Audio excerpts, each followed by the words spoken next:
Got another hidden release automatic double action knife.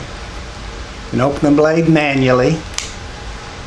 Got a liner lock that releases the blade to close it, or put your thumb on the blade by the thumb stud against the metal part here and push back towards the back of the knife. You're pushing this away on the metal part of the handle, and it releases the blade.